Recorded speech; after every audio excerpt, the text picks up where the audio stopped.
പ്രിയപ്പെട്ട സഹൃദയരായ പ്രേക്ഷകരെ, എൻ്റെ പേര് രാജു MK മാവേലിക്കര.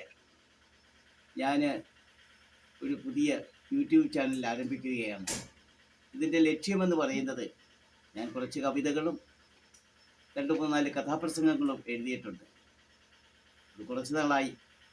പക്ഷേ അതൊന്ന് അവതരിപ്പിക്കുവാനുള്ള ഒരു വേദിക്ക് സന്ദർഭം കിട്ടാത്തത് കൊണ്ട് ഞാൻ ആ കഥാപ്രസംഗത്തിലെ ഈരടികൾ മാത്രം, കഥയുടെ സന്ദർഭത്തിനനുസരിച്ച് എഴുതപ്പെട്ട ഈരടികൾ മാത്രം ഒന്ന് അവതരിപ്പിക്കുവാനാണ് ആഗ്രഹിക്കുന്നത്. ഒരു കാര്യം പറയാൻ വിട്ടുപോയി, ആദ്യം തന്നെ പറയേണ്ടതായിരുന്നു. ഞാൻ എഴുതിയ കഥാപ്രസംഗത്തിൽ പ്രഥമ സ്ഥാനമെന്ന് പറയുന്നത് ശ്രീനാരായണ ഗുരുദേവൻ്റെ കഥയാണ്. രണ്ടാമത് മലങ്കര കത്തോലിക്ക സഭയുടെ പ്രഥമ പിതാവ് മാർ യോഹന്നാനീസ് തിരുമേനിയുടെ കഥ. കൂടാതെ 2-3 സാമൂഹ്യ കഥയും അതോടൊപ്പം പഴയ ബൈബിളിലെ എസ്തേറിൻ്റെ കഥയും കഥാപ്രസംഗമായി എഴുതിയിട്ടുണ്ട്. പക്ഷേ ഒരു കാതികൻ്റെ മേലങ്കി അണിയാനുള്ള കഴിവും പ്രാപ്തിയും എനിക്കില്ലാത്തത് കൊണ്ട് ഞാൻ ഇപ്പോഴാഗ്രഹിക്കുന്നത് ഈ കഥയുടെ കഥാഗതിക്കനുസരിച്ച് എഴുതിയ കവിതകൾ, ഈരടികൾ യൂട്യൂബിലൂടെ ഒന്ന് പ്രക്ഷേപണം ചെയ്യുവാനാണ്.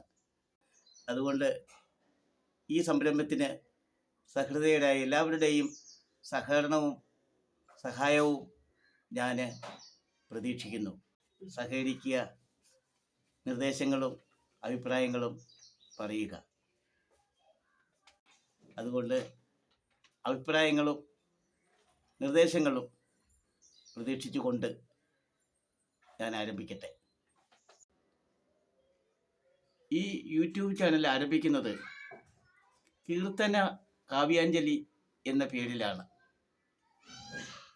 അത് സത്യത്തിൽ ആദ്യം പറയേണ്ടതാണ്, ഇപ്പോഴാണത് ഒടുവിലോട് ചേർക്കുവാൻ സാധിച്ചത്. സദയം ക്ഷമിക്കുക.